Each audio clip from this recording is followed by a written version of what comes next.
सोचिए, कुरान का एक पूरा अध्याय जो किसी महाकाव्य की तरह है, जिसमें संवाद है, चमत्कार है और एक कम्युनिटी के इम्तिहान की एक जबरदस्त कहानी है। जी हाँ, आज हम बात कर रहे हैं सूरे आल इमरान की। अब ये सवाल बड़ा दिलचस्प है ना? किसी चमत्कार के बारे में बहस कैसे जीती जाए? और पता है, यही सवाल हमें सीधे सूरह आल इमरान के दिल में ले जाता है, क्योंकि इस पूरी सूरह की शुरुआत ही एक ऐसी बहस से होती है।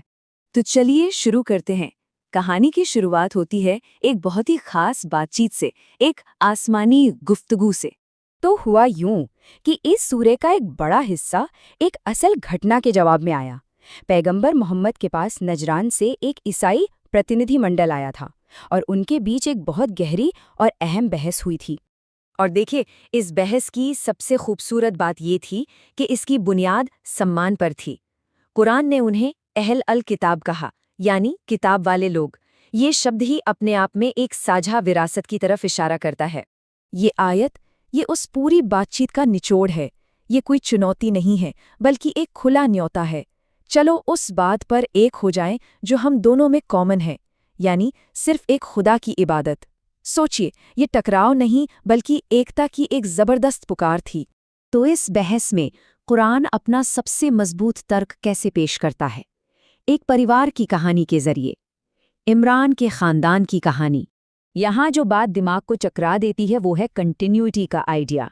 कुरान ये बता रहा है कि इमरान का खानदान कोई अचानक से नहीं आया, नहीं, बल्कि ये तो आदम, नूह और इब्राहिम से चली आ रही उस सुनहरी चेन की एक अहम कड़ी था जिसे खुद खुदा ने चुना था। और इस खानदान के दिल में कौन है? मरियम।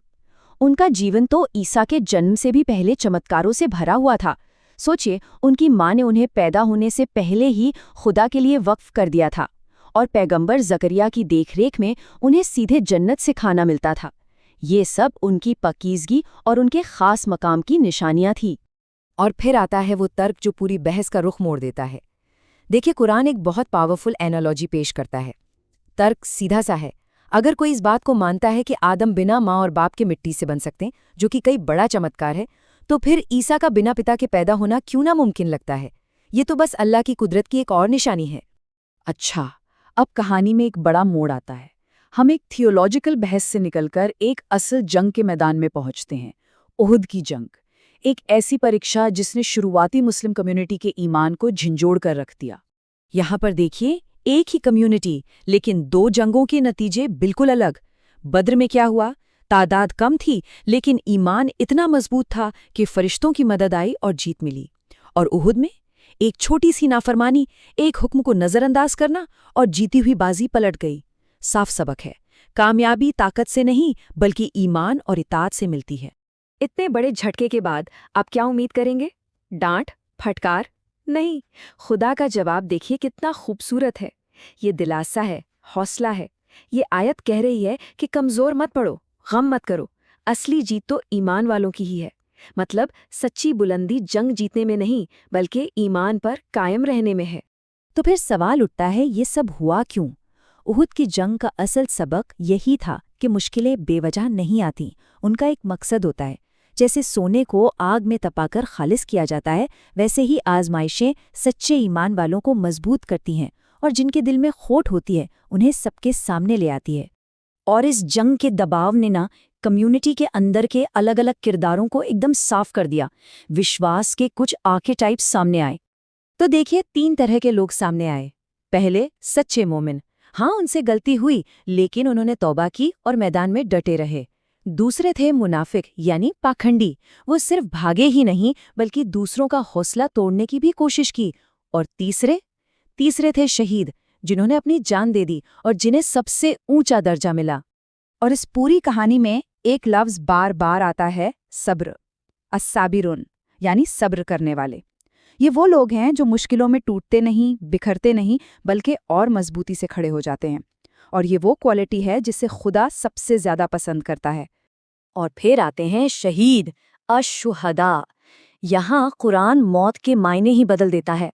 जंग में जान देना कोई ट्रेजेडी नहीं है, बल्कि ये एक सम्मान है, एक ट्रांजिशन है।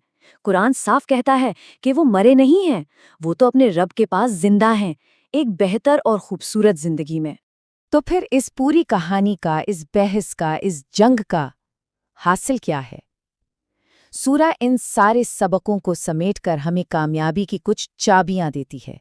सूरा की जो बिल्कुल आखिरी आयत है ना, वो एक तरह से कामयाबी का पूरा ब्लूप्रिंट है। 4 कदम। पहला, अपने फर्ज पर डटे रहो। दूसरा, सिर्फ सब्र मत करो बल्कि सब्र करने में दुश्मन से आगे निकलो। तीसरा, अपने मोर्चों पर अपनी कम्युनिटी की हिफाजत के लिए तैनात रहो। और चौथा और सबसे जरूरी, हमेशा खुदा को याद रखो। बस यही है कामयाबी का असल रास्ता।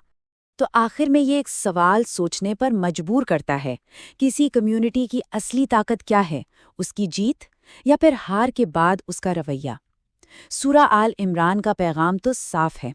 असली किरदार का इम्तिहान जीत के शोर में नहीं बल्कि हार की खामोशी में होता है, जब सब्र, तौबा और अटूट ईमान ही बाकी रह जाता है।